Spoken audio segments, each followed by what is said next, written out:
Hallelujah. Good morning. कैसे हैं आप लोग? क्या उठ गए हैं? आपकी तबीयत वगैरह तो ठीक है ना? क्या आप आनंदित हैं? अगर यीशु मसीह हमारे साथ हैं, हमारी तमाम जरूरतों को वे पूरा करेंगे। हमारी भूख को शांत करने वाले प्रभु हैं, प्यास को बुझाने वाले प्रभु हैं। आइए प्रार्थना से शुरू करें। पवित्र पिता, आपका धन्यवाद। प्रभु, आपने कहा पहले मेरे राज्य और धर्म की खोज करो, फिर ये तमाम चीजें तुम्हें मिल जाएंगी। हमारी तमाम जरूरतों के लिए आप ही को खोजने में, आप ही पर आश्रित रहने में, आप ही पर विश्वास रखते हुए आगे बढ़ने में मदद करें। यीशु के नाम से प्रार्थना मांगते हैं, आमीन। जी हां, प्रभु यीशु हमारी तमाम जरूरतों को पूरा करते हैं। अरे यह तो छोटी सी चीज है ना, इसे क्या प्रभु से मांगना, ऐसा बिल्कुल ना सोचें। हमारी प्यास बुझाने वाले, हमारी भूख मिटाने वाले, हमारी परेशानियों को दूर करने वाले। यूहन्ना रचित सुसमाचार में अगर हम देखें, 6वें अध्याय में अगर हम आए, वचन के एक भाग को हम यहां पाते हैं जिससे हम सभी परिचित हैं। 5 रोटी और 2 मछलियों के जरिए प्रभु 5000 पुरुषों और अनेकों महिलाओं और बच्चों को भोजन खिलाते हैं। वे सभी खाते हैं। उतना ही नहीं, और 12 टोकरियां बच जाती हैं। क्या यह चमत्कार नहीं? चमत्कार ही है। 6वां अध्याय। इन बातों के बाद यीशु गलील की झील अर्थात तिबरियास की झील के पास गए और एक बड़ी भीड़ उनके पीछे हो ली, क्योंकि जो आश्चर्य कर्म वे बीमारों पर दिखाते वे उन्हें देखते थे। एक बड़ी भीड़ प्रभु के पीछे चल रही थी। प्रभु यीशु कई चमत्कार कर रहे थे, चंगाई दे रहे थे। उनके जो वचन थे वे तसल्ली देने वाले थे, बुद्धि और ज्ञान देने वाले थे। और आज भी हम एक बड़ी भीड़ को यीशु मसीह के पीछे आते देखते हैं। अगर आप प्रभु के अलावा किसी भी और चीज पर निर्भर रहते हैं, फिर चाहे वह आपकी नौकरी हो, आपकी बुद्धि हो, आपका ज्ञान हो, आपका अधिकार हो, पहचान हो, पैसा हो, सब कुछ एक दिन आपके पास से जाएगा और आपको प्रभु के पास आना ही होगा। प्रभु से पाकर अगर प्रभु को भूलकर जीवन बिता रहे हैं, यह काफी दुखद है। कमी घटियां जब आती हैं, प्रभु याद आते हैं। जरूरतमंदों की एक बहुत बड़ी भीड़ को आज हम देख सकते हैं। अरे औरों की बात छोड़िए, हमारे अपने देश के नागरिक कितनी जरूरतों में हैं जानते हैं? नौकरियां नहीं हैं, आर्थिक तौर पर त्रस्त हैं, कर्ज तले दब गए हैं, विभिन्न बीमारियों ने उन्हें जकड़ रखा है। दिन प्रतिदिन स्कूल्स बंद होते जा रहे हैं, शिक्षा और महंगी होती जा रही है। हर एक व्यक्ति किसी न किसी तरह की परेशानियों से होकर गुजर रहा है। तमाम प्रयासों को करने के बाद अंततः थक हार कर यीशु के पास आने वालों की एक बड़ी भीड़ को आज हम देख सकते हैं। हम भी तो उनमें से एक हैं। एक समय हम भी पाप में थे, दरिद्रता की अवस्था में थे, परेशानी में थे, तकलीफ में थे, दर्द में थे, बीमारी में थे। उस समय प्रभु ने हमें पकड़ा। अपने अनुग्रह से उन्होंने हमें चंगा किया, हमें उद्धार दिया, हमें तृप्त किया। अपने व्यक्तिगत जीवन के अनुभव के जरिए दृढ़ता से मैं यह कह सकता हूं, 74 साल हो गए हैं, प्रभु का प्रेम अब तक मेरे साथ है, मेरी अगुवाई कर रहे हैं। मैं दृढ़ता से कह सकता हूं कि आज मैं जो कुछ भी हूं वह केवल प्रभु का अनुग्रह है। जब प्रभु यीशु उस बड़ी भीड़ को देखते हैं, वे सभी भूखे हैं। उन्हें समझ आता है। बताइए, अगर कोई भूखा है, वो सामने वाले को कैसे पता पड़ेगा? मेरी भूख मुझे ही पता चलेगी। ज्यादा से ज्यादा मां को पता चलेगा और किसी को नहीं। मां पूछती हैं, खाना खाया? नहीं तो खा लो, कहती हैं। मेरे बच्चे भूखे हैं कहकर उनके लिए भोजन तैयार करती हैं। हमारे प्रभु हमारी भूख मिटाते हैं, हमारी प्यास बुझाते हैं, हमारी भूख को जानते हैं। यहां किसी ने आकर नहीं पूछा क्या हमें भोजन दे रहे हैं?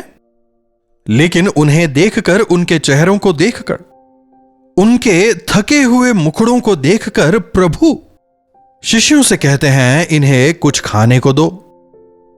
इतनी बड़ी भीड़ को भोजन देने के लिए हमारे पास क्या है?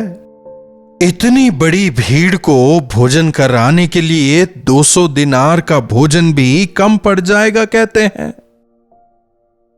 कम से कम 200 दिनार हमारे पास होने चाहिए। 200 दिनार का अगर आज हिसाब लगाएं तो काफी महंगा है, समझ रहे हैं? जरा सोच के देखिए, 20-25 हजार लोगों को भोजन खिलाना है तो कितना खर्चा होगा? काफी होगा ना? वो भी ये लोग जंगल में हैं। ऐसे जंगल के बीच में इतने लोगों को भोजन खिलाना कैसे संभव हो पाएगा?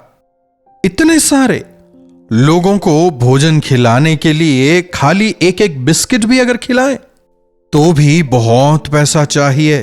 चलो, अगर पैसों का इंतजाम हो भी जाए तो आसपास क्या है? कोई दुकानें कुछ नहीं है।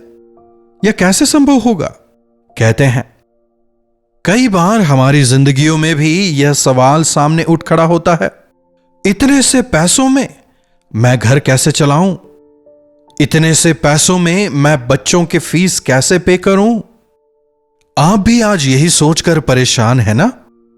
प्रभु जानते हैं, अगर आप उनके पास आए, आपके मांगने से पहले आपकी जरूरत को जानने वाले प्रभु आपकी मदद करेंगे। प्रभु वहां एक प्रश्न करते हैं, तुम्हारे पास क्या है? तुम्हारे पास क्या है पूछने पर अंद्रियास नाम का एक शिष्य, वो हमेशा पीछे रहकर ही सेवा करता था, यह पतरस का भाई भी है। आगे कहता है, एक छोटे से लड़के के पास 5 रोटी और 2 मछलियां हैं। 5 सूखी रोटियां और 2 मछलियां, इतने लोगों के लिए यह बस नहीं होने पाएगा। याद रखें, नहीं है कहने के बजाय जो है, अगर आप उसे प्रभु के हाथों में सौंपें, प्रभु उसे आशीषित करेंगे। मैं कैसे जाकर फिरौन के हाथों से इस्राएलियों को छुड़ा सकता हूं? जब मूसा पूछता है, परमेश्वर उससे पूछते हैं, तेरे हाथ में क्या है? एक लाठी है, ठीक है, वो काफी है। उस लाठी के जरिए ही मैं तमाम सारे चमत्कार मिस्र में करूंगा। और निर्गमन में हम देखते हैं कितने सारे चमत्कार वो करता है। जो कुछ आपके हाथ में है प्रभु को सौंपे, प्रभु उसके जरिए महान चमत्कारों को करेंगे। मेरे पति ने कर्ज किया और वो मर चुका है, अब मैं उस कर्ज के बोझ तले हूं। मेरा हाल बेहाल है। जब वो विधवा आकर एलिशा से कहती है, तेरे पास क्या है? कहती है, घर में थोड़ा सा तेल है। ओके, उसे ही परमेश्वर आशीष देंगे और जो मैं करता हूं वैसा तो कर। जब वो आज्ञा अनुसार करती है, उसके तमाम कर्ज खत्म हो जाते हैं। विश्वास के साथ जो आपके पास है उसे प्रभु के हाथों में दे दें। प्रभु यीशु कहते हैं, उसे मेरे पास लेकर आओ। जब अंद्रियास कहता है, केवल 5 रोटी और 2 मछलियां हैं, प्रभु कहते हैं, उसे मेरे पास लेकर आओ। मत्ती रचित सुसमाचार में हम इसके जिक्र को पाते हैं। देखिएगा 14वें अध्याय की 17वीं आयत से, उन्होंने उनसे कहा, यहां हमारे पास 5 रोटी और 2 मछलियों को छोड़ और कुछ नहीं है। प्रभु क्या कह रहे हैं? उन्होंने कहा, उन्हें यहां मेरे पास ले आओ। तुम्हारे पास जो है उसे मेरे पास लेकर आओ। दाऊद गोलियात को मारने के लिए तेरे पास क्या है? एक गोफन और 5 छोटे छोटे पत्थर। ठीक है, उसे तू मेरे पास लेकर आ। आपके पास जो कुछ है, आपकी बुद्धि, आपका ज्ञान, आपकी पढ़ाई लिखाई, आपकी छोटी नौकरी, अपनी जिंदगी को आप प्रभु के हाथों में सौंपें। प्रभु उसका इस्तेमाल करेंगे। मेरे पास लेकर आओ। 5 रोटी और 2 मछलियों को जो प्रभु के पास लेकर आते हैं, प्रभु क्या कह रहे हैं? वापस यूहन्ना में चलते हैं, 11वीं आयत देखिए। तब यीशु ने रोटियां ली और धन्यवाद करके बैठने वालों को बांट दी। जब उन रोटियों को उनके पास लेकर आते हैं, यीशु मसीह उन्हें अपने हाथों में लेते हैं। उनके हाथों में आशीषें हैं। प्रभु यीशु के हाथों में बढ़त है, उन्नति है। जब वह कोढ़ी यीशु मसीह के पास आकर कहता है, प्रभु मुझे चंगा करें, तब प्रभु उसे छूते हैं और कहते हैं कि मैं चाहता हूं तो चंगा हो जाए। कोढ़ की बीमारी की वजह से पूरी तरह बेरूप हुआ वह व्यक्ति जो है चंगा हो जाता है और एक नौजवान की तरह उसका शरीर हो जाता है। प्रभु यीशु ने कोड़े खाए ताकि हम उनमें चंगे हो जाएं, परिपूर्ण हो जाएं, आशीषित हो जाएं। जैसे ही वे उस भोजन को छूते हैं, उसमें बढ़ोतरी हो जाती है। अगर आज हम यीशु के जरिए छू लिए जाएं, हमारी समस्याएं, हमारी बीमारियां, हमारी तकलीफों का समाधान हमें मिलेगा, वे हमें छुड़ाएंगे। तुम्हारे पास क्या है? जब वे प्रभु के पास लाते हैं, प्रभु उसे उठाकर धन्यवाद देते हैं। अरे इतना कम है, कैसे होगा, क्या करने पाएंगे कहकर कुड़कुड़ाकर बैठे रहें तो जो है वो भी चला जाएगा। हां, उसको तो 5 दिया और दूसरे को 2 दिया और मेरे को केवल 1 ही दिया, कहता है। जो था वो भी उससे छीन लिया गया। जिसके पास है उसे और अधिक दिया जाएगा, जिसके पास नहीं है उससे वो भी छीन लिया जाएगा। कुछ ना कुछ तो आपके पास है, लेकिन आप उसका मोल नहीं जान रहे। जो नहीं है उसके लिए आप कुड़कुड़ा कर बैठे हो, जो है उसके लिए आप धन्यवादी नहीं हो। प्रभु से नहीं पूछ रहे, प्रभु आपने यह दिया, मैं इसका क्या करूं। आप इसे आशीषित करें। अगर आप पूछें, आपका छोटा घर, कम आमदनी, छोटा परिवार, छोटी सी नौकरी, छोटी सी तनख्वाह, अगर प्रभु के हाथों में सौंपें, धीरे धीरे करके प्रभु की आशीषों की वजह से आप बहुतायत बढ़ते जाएंगे। धन्यवाद दें। जो प्रभु ने दिया है उसके लिए धन्यवाद दें। प्रभु सिखाते हैं जो उन्होंने दिया है उसे उनके हाथों में रखकर प्रार्थना करें। बिना प्रार्थना के तनख्वाह का इस्तेमाल करें, एक दिन में खत्म हो जाएगा। जो प्रभु ने दिया है उसे हाथ में लेकर प्रार्थना करें, प्रभु मेरी समस्या यह है, मुझे इतना चाहिए लेकिन इतना ही है, लेकिन आप मेरी मदद करें कहकर अपने दशवांश को प्रभु के हाथों में सौंपें। बाकी बचे भाग को वे 100 गुना आशीषित करेंगे। हमेशा शिकायतें और कुड़कुड़ाहट शैतान की ओर से होता है। स्तुति, धन्यवाद परमेश्वर की ओर से होता है। जो कुछ आपके पास है उसके लिए प्रभु का धन्यवाद करें। क्या आपने कभी अपनी पत्नी के लिए या अपने पति के लिए या अपने बच्चों के लिए प्रभु का धन्यवाद किया है? धन्यवाद करें। फिर वे बच्चे कैसे भी हों, भले ही वे अगर पढ़ाई लिखाई में कमजोर हों या फिर शारीरिक तौर पर निर्बल हों, दुखी ना हों। बिना हाथ पैर के पैदा हुए बच्चे को जब उस मां ने परमेश्वर के हाथों में सौंपा, किस प्रकार से संसार भर में वो परमेश्वर का एक महान सेवक बना, आज हम देख सकते हैं। आपकी बलहीनता को बल बनाने की कुव्वत, आपकी कमी घटी को पूरा करने की कुव्वत, अयोग्यता को योग्य बनाने की कुव्वत प्रभु में है। कीचड़ से उठाकर चट्टान पर खड़े करने की कुव्वत उनमें है। जो कुछ आपके पास में है आप उसे प्रभु के हाथों में सौंपें, धन्यवाद करें, प्रार्थना करें और उसे बांटें। धन्यवाद करके बैठने वालों को बांट दिया, वैसे ही मछलियां भी बैठने वालों में बांट दी। जब वे खाकर तृप्त हो गए तो उन्होंने अपने चेलों से कहा, बचे हुए टुकड़े बटोर लो कि कुछ फेंका ना जाए। उन्होंने बटोरा और 12 टोकरियां बच गईं। 5 रोटियां, 5000 पुरुष, फिर महिलाएं, बच्चे, शिष्य सब मिलाकर करीब 20,000 लोग होंगे। इतने लोगों के खाने के बाद बहुत भोजन बच जाता है। कितना भोजन बचता है? 12 टोकरियां। समझ रहे हैं? हमारी सोच से बढ़कर चमत्कार प्रभु हमारे लिए करते हैं। आपकी कम आमदनी को प्रभु इतनी आशीष दे सकते हैं कि वो बच जाए। जो दिया है उसके लिए अगर आप प्रभु की स्तुति करें, प्रभु के हाथों में सौंपें, तो ना केवल आपकी जरूरतें पूरी होंगी बल्कि आप दूसरों में बांटेंगे भी। जब प्रभु आपको आशीष देते हैं, आप अनेकों के लिए आशीष का कारण बन जाते हैं। चमत्कार केवल उन्हीं दिनों में नहीं, आज भी प्रभु कर रहे हैं। मुझे नहीं मालूम आप में से कितने लोग यह जानते हैं, अगर 55 साल से यह सेवा आगे बढ़ रही है, जिस तरह से प्रभु ने इस सेवा को आगे बढ़ाया है, जिस प्रकार से हमारी जरूरतों को पूरा किया है, ना हमने टीवी क्लब्स बनाए, ना हमने मेंबरशिप्स रखे, ना ही विदेश से ही हमें किसी प्रकार का कोई सपोर्ट ही मिला।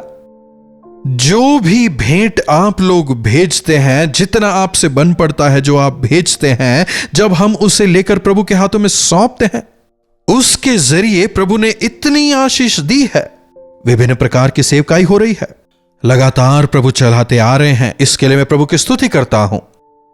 घोड़ों और रथों पर भरोसा करने से बेहतर है परमेश्वर पर भरोसा रखना। व्यक्तिगत तौर पर मैं यह कह सकता हूं, जो कुछ आपके पास है उसे आप प्रभु के हाथों में सौंपें, प्रभु उसे आशीषित करेंगे। प्रार्थना करें, धन्यवाद दें और दूसरों में बांटें, प्रभु उसे आशीषित करेंगे। आप अनेकों के लिए आशीष का कारण बनेंगे। प्रार्थना। महापवित्र पिता परमेश्वर, प्रभु आज दोबारा आपने अपने वचनों के द्वारा हमारे विश्वास को बढ़ाया है, इसके लिए हम आपका धन्यवाद करते हैं। प्रभु सुने गए वचन के अनुसार जीवन बिताने में हमारी मदद करें। यह नहीं है, वो नहीं है कहकर शिकायत करने के बजाय आपने किसी को भी खाली हाथ नहीं रखा है, सबको आपने कुछ ना कुछ दिया है। इस बात को जानकर जो कुछ आपने दिया है उसे दोबारा आपके हाथों में रखकर धन्यवाद के साथ प्रार्थना करते हुए, स्तुति करते हुए, दूसरों के साथ बांटते हुए आगे बढ़ने में हमारी मदद करें। हमारी हर घटिया पूरी करेंगे, इस विश्वास के साथ आगे बढ़ने में मदद करें। महिमा आपको देते हैं, यीशु के नाम से प्रार्थना मांगते हैं, आमीन।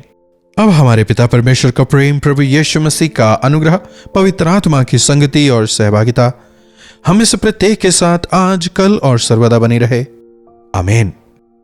प्रभु की स्तुति हो। अपने प्रार्थना विषयों को आप हमें 9884907779 पर व्हाट्सएप वॉइस मैसेज या फिर टेक्स्ट के जरिए भेजें। चाहे तो आप कॉल करके भी हमसे बात कर सकते हैं। आपसे जुड़कर, आपके बारे में जानकर, आपके साथ मिलकर आपके लिए प्रार्थना करने में हमें काफी प्रसन्नता होगी। आप भी लगातार प्रार्थना करें, प्रभु अवश्य आपके जीवनों में चमत्कार करेंगे। अपने प्रेज रिपोर्ट्स को भी भेजें, हम मिलकर प्रभु की स्तुति करेंगे। इन्हीं वचनों के साथ आज मैं आपसे विदा लेना चाहता हूं। दोबारा मिलने तक प्रभु का अनुग्रह हमें से हर एक पर लगातार बना रहे। कल्वरी दर्शन, ये है प्रेम के दर्शन, यीशु प्रेम के दर्शन।